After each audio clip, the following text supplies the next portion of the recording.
Okay, so what we're going to do is practice simplifying when we have a discriminant that, that can be simplified. So, because I think this is the hardest part of dealing with quadratic formula. So let's try example 1 here. Let's say we have x equals -6 plus or minus radical 45 all over 12. Go ahead and give this one a shot. If someone's confident, go to the board. Evan, pause me. Let's see what they do.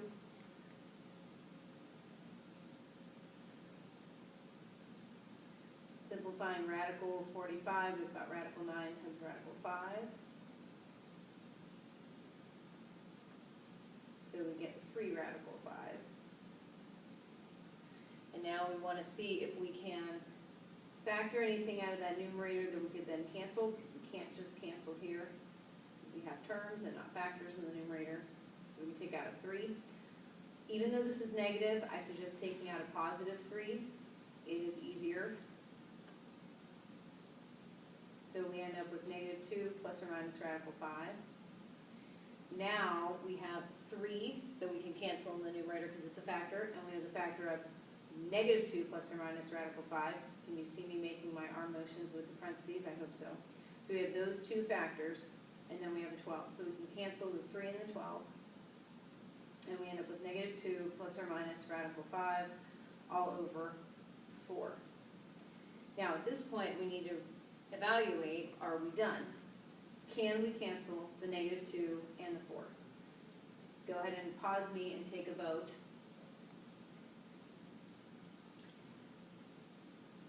Since -2 is a term and not a factor, again, this numerator, all we can cancel is -2 plus or minus radical 5. It is not -2 times. So we cannot cancel the -2 with the radical 4. So this guy is our answer. Even though it is very enticing to do that, we cannot. Write yourself a note, only cancel factors.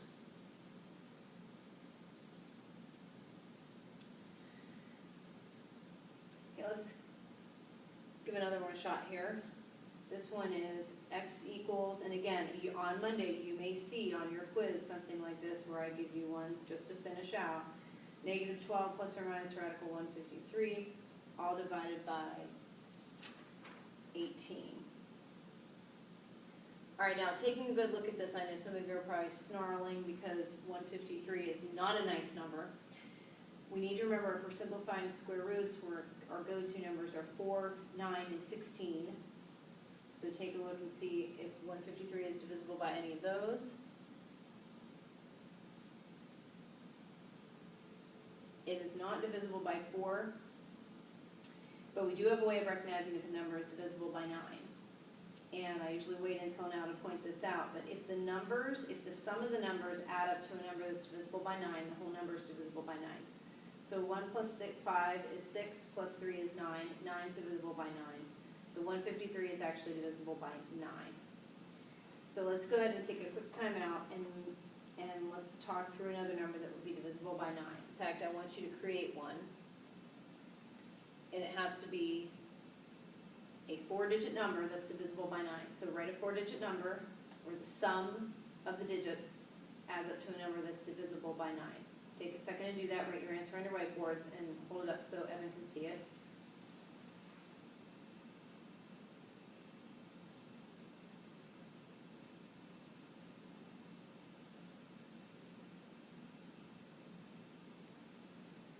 Okay, mine is 4,635. 4 plus 6 is 10, plus 3 is 13, plus 5 is 18, and 18 is divisible by 9. So this number would be divisible by 9.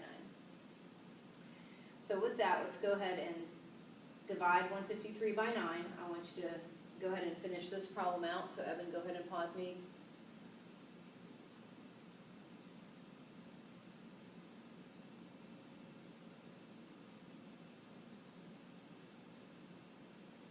You may have to do a little long division here to find out that 9 goes into 153 17 times.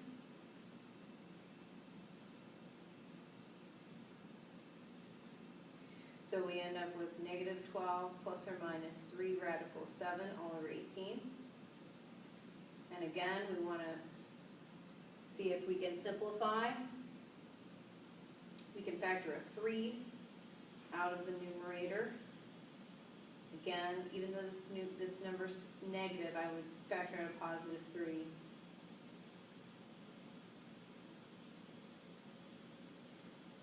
We can cancel the 3 and the 18, so we're left with negative 4 plus or minus radical 7 all over 6. And again, if we look to see can we cancel, the only thing we can cancel in the numerator is the negative 4 plus or minus radical 7. There are no factors up there besides that. The negative 4 is a term because he's being added and subtracted to radical 7. So we cannot just cancel the negative 4 and the 6. This guy is done. So we've talked about, in one of our examples, when the discriminant is a number that can't be simplified, that's quick. We talked about if the discriminant is negative, it would be no real number, or sorry, no real solution, or we could say no real root. And then we spent some time talking about these if we have a discriminant that just needs to be simplified. We can also have a situation where the discriminant is a perfect square. So let's say we have something like x equals, and this is our third example for simplifying, x equals negative 3 plus or minus radical 25 all over 2. All we need to do here, and I'm just throwing this in quickly before we get to our last example, is square root of 25 is just a plain old 5. So we end up with negative 3 plus or minus 5 over 2. Now, all we need to do is remember that we have two options, because we can't leave this way. We need to talk about when we add 5 and we subtract 5, and then we're going to be able to clean it up. So we have negative 3 plus 5 over 2, or x equals negative 3 minus 5 over 2.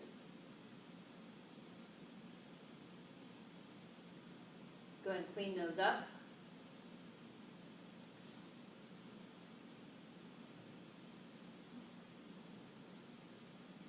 And simplify as best you can.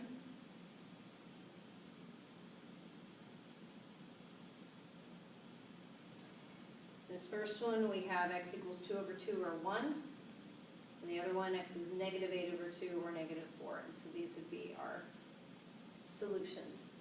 If we get a discriminant that's a perfect square, what that means is the problem was actually factorable and we missed it. But that's okay, because as long as the problem didn't say you must solve by factoring, because quadratic formula is like a catch-all. Okay, we can use quadratic formula with any quadratic. All right, what I want to do is now we've taken this break and done this simplifying. What I'd like to do is go and try a problem from start to finish. So back to our, I think it's big example 2. Let's say we have 3x times 3x minus 2 equals 1. Now looking ahead toward the final, first thing we notice is that this guy is going to be a polynomial equation, and to start it out we've got to set it equal to 0, but we're needing to distribute that 3x in there first. So get that thing set equal to 0.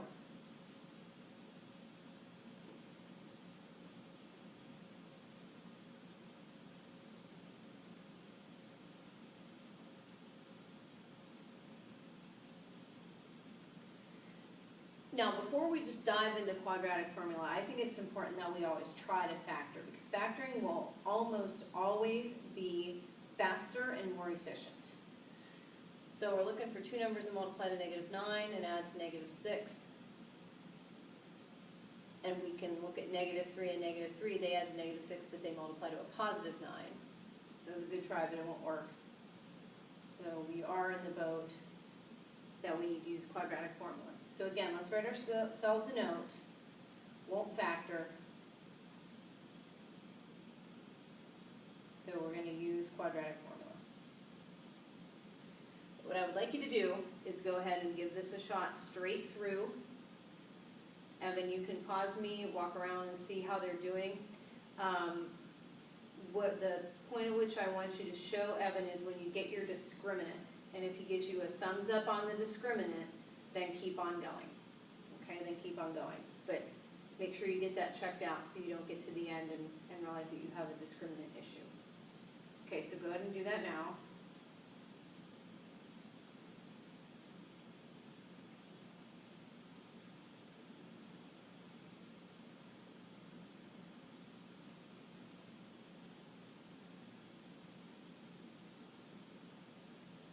And Evan, one of the things I'd like you to focus on, get them to write that quadratic formula if you can with the variables every time first, so that they're doing it over and over again.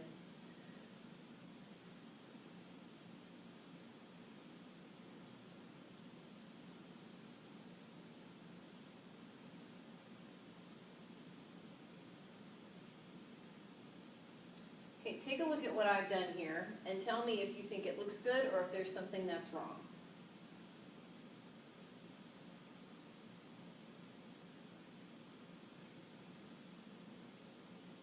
Right here. We need to have parentheses around that -6. If I don't, that would be a -36, and instead we're squaring the entire b, so it's going to be +36 in there. You should have ended up with 36, and then we've got -4 times 9 is -36 times a -1 is a +36. So my guess is if you went wrong, maybe you had 0 in for the discriminant, but it should actually be 72.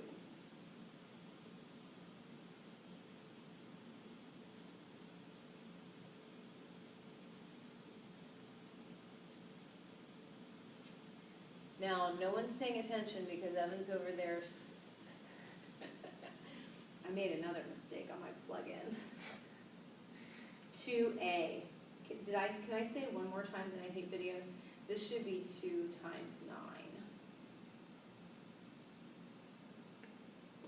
I'm just kidding. Evan wasn't asleep. He's paying attention to the technology because we had an issue earlier.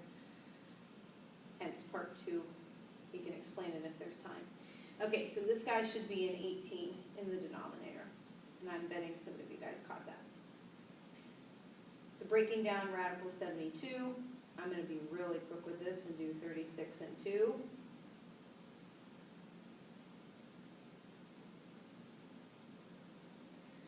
And hopefully, Evan, you can fast forward through me or just use me to talk through the end. I'm going to factor out a 6. Now be very careful here. This is why I put this example in. This is 1 plus or minus radical 2. That's a 1. You can't just leave that blank. Now when we cancel, 6 and 18, 6 goes in 18 3 times. So what we're left with in the numerator is the 1 plus or minus radical 2 all over 3. Okay, so make sure that you didn't just get rid of that 1. That is a common mistake right there.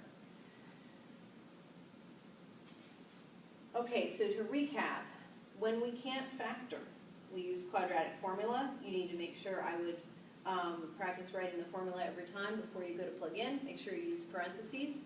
And when it comes to simplifying something, if we have a discriminant that can't be simplified, that's cool because it's fast. If it's a negative number, we have no real solution.